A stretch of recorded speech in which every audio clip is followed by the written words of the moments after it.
கேள்வி ஒன்றாக இருந்தாலும் பதில் எப்படியா இருக்கான், ஆளுக்கு ஏற்ற மாதிரி மாறுபடும். நேரில் வந்துட்டால் என்ன பண்ணிடலாம், எல்லா கேள்வியும் கேட்டு தெளிவாக. அதுக்கு தான் சத் சங்கம்.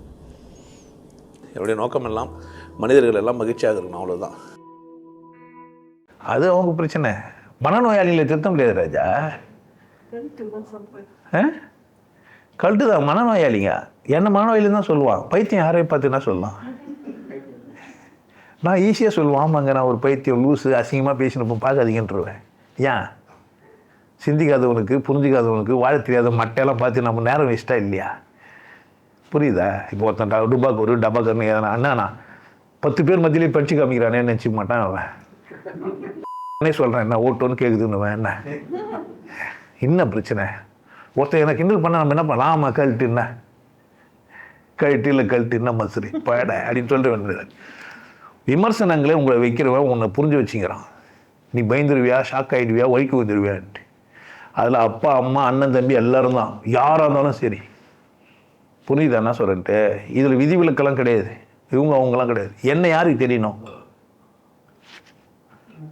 எனக்கு தெரியணும். நான் ஏன் படிக்கிறேன் எனக்கு தெரியணும். பச்சை என்ன ஆகுவேன் எனக்கு தெரியணும். நான் நல்லா இருக்கணும்னு யாருக்கு தெரியணும்? எனக்கு தெரியணும். உனக்கு தெரிஞ்சிச்சேன்னா யாருன்னா மாற்ற முடியுமா? புரியுதா? அவங்க தப்பாக இருக்கட்டும் ரைட்டாக இருக்கட்டும், நீ சரியாக வேண்டியது யார் வேலை? அவங்க கல்ட்டுன்னா சொல்லட்டும், குல்ட்டுன்னா சொல்லிட்டு என்ன வேணா சொல்லிட்டு போட்டோம்னா, இப்போ குல்சன்ட்டுன்னு வச்சுக்கோ. நீ சரியாரு, உன்னை கொண்டாடு, நீ உன்னது வளமாக வச்சுக்கோ. உனக்கு புரியுதா குரூமிங்கு? இப்படி தான் உனக்கு ஸ்டைல் புரியுதா? ஓகே, தப்பு இல்லை. கண்ணில் குத்தாமல் இருக்குது, அவ்வளோதான் என்னுடைய கேள்வி. ஏன்னா என்ஜாய் பண்ணுறேன், நல்லா இருந்து ஓகே தான். புரியுதா? சட்டம் உனக்கு பிடிச்சிருக்குதா? ஓகே. உங்கள் அம்மாண்ட உங்கள் அப்பாண்ட கேட்டுவாங்க, அம்மா நீ என்ன பண்ண சம்பாரிச்சு? இல்லை அவங்க போகிறது தான் போடணுன்னா கம்பெனியை வாங்கி போட்டுனுரு. ஆனால் ஒரு நாள் வரும் நான் நல்லா சுதந்திரமாக நான் என் இஷ்டத்துக்கு சட்டை வாங்கி போட்டு பண்ணு. நான் அப்படி தான்ப்பா வாழ்ந்தேன். அவங்க கொடுக்கும்போது அதுதான் நம்ம செஞ்சுக்கணும். ஒரு ஃபேக்ட்ரியில் போய் வேலை செஞ்சேன், அன்றைக்கி சோத்துக்கே வழி இல்லை. அதனால் என்ன பண்ணேன், நான் கொஞ்சம் வளர்ந்து வந்தோடனே விஆர்எஸ் கொடுத்துட்டு வந்தேன். யார் இஷ்டம்? ஃபஸ்ட்டு டே வேலைக்கு போகும்போதே நான் விஆர்எஸ் கொடுத்துட்டு தான் வருவேன்னு போனேன். ஆனால் 25 வருஷம் ஆச்சு எனக்கு அதை சாதிக்கிறதுக்கு. புரியுதா என்ன சொல்கிறேன்ட்டு? ஸோ நீ நினைக்கிறத சாதிக்கிறதுக்கு ஒரு கால் சாதிக்க முடியாமல் கூட போயிடலாம், ரெண்டாவது விஷயம். பட் யார் சரியாக வாழணும்? நான் இப்படி இருப்பேன், நான் நல்லா இருப்பேன், யார் யோசிக்கணும்? எனக்கு என்ன சரி நீயே கேளு. 4 விஷயத்தை எடுத்து போட்டு பார்த்து எது சரியாக அதை எடுத்து வச்சுன்னு வாழ். புரியுதா? அது அப்போ நீ சரின்னா அதை பற்றின கேள்வி கேட்டால் நீ பதில் சொல்லணும். கரெக்டாக? இப்போ நான் கறி சாப்பிட்றேன், அது பாவமாக தெரியலையான்னு எனக்கு கேட்டால், உனக்கு என்னை பார்த்தா பாவமாக தெரியலையான்னு கேட்பேன். என்னுடைய கேள்வி என்னன்னா, என்னை பார்த்தா உனக்கு மாடு மேலே உனக்கு இறக்கமாகுது, என் மேலே ஒரு மயிரும் இல்லையாடா உனக்கு? இப்படியே கேட்பேன். எனக்கு பசிடுது, நான் சாப்பிடுவோம். உன் பிரச்சனை என்ன? மாடை வெட்ட முடியுது, அறுக்க முடியுது, சாப்பிட முடியுது. உனக்கு பயமாக இருந்தால் யார் பிரச்சனை? சுத்து கும்பிட்டு போக வேண்டியது தான். கல்ட்டுன்னா சொல்லு போ, கல்ட்டுன்னா சொல்லு, கல்ட்டுனா சொல்லுன்னா சூத்த கும்பிட்றோம் சரியானவனா ஏன் பிரச்சனையா இது? பேசிட்டுமே, பேசினா நம்மளை பற்றியே யோசிச்சுருக்குறாங்க, நம்மளை தியானம் பண்ணுறாங்க. இந்த ஆள் மாட்டுக்கறியை பற்றி பேசுவான், இது சரி கிடையாது. எப்போ என்னை யோசிச்சுனே இருக்கிறாங்க. 24/7 என்னையே யோசித்து ஒரு வேலையை தூக்கத்தை கூட நான் போய் கனவுல வேலை செய்வேன். என்ன பண்ணலாம்? ஏன் பிரச்சனை? நான் நிம்மதியாக இருக்கணும், அவள் தானே ஏன் வேலை? அவங்க என்ன யோசிச்சிருந்தா எனக்கு ஏன் வந்தது? நீ தேவையில்லாத யோசிக்கிறத விட்டுட்டு ஒழுங்காக படிக்கிறது, வளர்றது, வாழ்க்கையில் முன்னேறது மட்டும்தான் நீ என்ன பண்ணணும் யோசிக்கணும். மற்றவங்களை திருத்த போனேன்னா உன் நிலைமை என்ன? புரியுதா? ஏன் அதுக்கு வரல? நீ என்ன திருத்தவா பிறந்துக்கிற? எதுக்கு வந்துக்கிற? இன்னே கேளு, நம்ம எதுக்கு பிறந்துக்கிறோம்? இவங்களெல்லாம் திருத்தத்துக்கா? எதுக்கோ பிறந்துக்கிறோம், ஆனால் நம்ம வாழணும்ல. அப்பா ஏழை அந்த யார் தப்பு? அப்பா தப்பு. அம்மா ஏழை அந்த யார் தப்பு? அம்மா தப்பு. நான் ஏழை அந்த யார் தப்பு? ஏன் தப்பு? நான் தப்பு செய்யாமல் வாழணும். அப்பா பண்ணார், அம்மா பண்ணாங்க, அதெல்லாம் அவங்க குத்தினா யார் தப்பு? அவங்க தப்பு. தாத்தா குத்தினா யார் தப்பு? நான் ஸ்டாப் பண்ணுறேன்டா, ஸ்டாப் பண்ணணும். நபி ஃபேமிலியில் வந்தவங்க ஒருத்தங்க நல்லா அழகாக ட்ரிம்லாம் பண்ணி சின்ன ட்ரெஸ் எல்லாம் போட்டு நல்லா இருக்கிறாங்க. நபியோட ஃபேமிலியில் வந்தவங்களே மாறிட்டாங்க, நீங்கள் மாறாமல் இருக்கீங்களாடான்ட்டு போட்டுக்கிறான் ஒருத்த போஸ்ட்.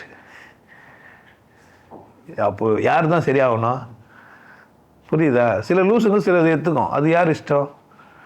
அது இஷ்டம். சிலர் முட்டாளவே வாழலான்னு வந்துக்கிறாங்க. என்ன பண்ணுவாங்க அவங்க? ஒருவன் ஆங்கிலம் பேசுவதனாலோ பணம் வச்சுங்கிறதுனால சந்தோஷமாக வாழ்ந்துட்டான்னு சொல்ல முடியுமா? சொல்ல முடியுமா? யார் தான் இப்போ சந்தோஷமாக வாழ்ந்தவங்க? ஒரு டீயை ரொம்ப ஆனந்தமாக குடிக்கிறான் ஒருத்தர், 10 ரூபா 5 ரூபா கொடுத்து டீயை வாங்கி அவ்வளோ சந்தோஷமாக குடிச்சு கால் மேலே கால் போட்டுன்னு படுத்துன்னு பிளாட்ஃபார்மில் உட்காந்து. யார் அவளா? யார்? இந்த நாடே பெருசாக சொல்லுங்கிற ஒரு பொம்பளையை என்ன சொல்கிறான்? சாதாரணமாக டீ குடிச்சின்னு பாட்டு எழுதிறான். ஜெயலலிதா பொண்ணு நீ ஓரம் போய் நின்று வாங்கித்தரேன் பண்ணு, நீ வாயில தான் தின்னு, உன் புருஷனை தான் என்ன டீ குச்சின்னு பாடுறானே. அவங்க ஸ்டேட்டஸ்க்கு இவங்க சம்மந்தங்குதா எதனா? புரியுதா என்ன சொல்லிட்டு? கொண்டாடினா இல்லையா? முடியும். எந்த ஒன்றையும் பார்த்து அசிங்கன்னு சொல்ல முடியுமா? முடியாதா? சொல்ல முடியும். எந்த ஒன்றையும் பார்த்து அழகுன்னு சொல்ல முடியுமா? முடியாதா? அந்த உரிமை இருந்தாலும் யாருன்னா என்ன சொல்லுவாங்க? என்ன யார் மதிக்கணும்? என்னன்னா உங்களை யார் மதிக்கணும்? மற்றவங்களாம் மதிப்பாங்க, மதிக்காமல் போயிடுவாங்க. யார் இஷ்டம்? அது அவங்க இஷ்டம். என்ன நான் மதிக்கலைன்னா அது அசிங்கம் இல்லை? அசிங்கமா இல்லையா? நான் போய் உங்கத்தில் கூட போய் நின்றுக்கிறேன். கொஞ்ச நேரம் மட்டும் நின்றுக்கிறேனே, கொஞ்ச நேரம்.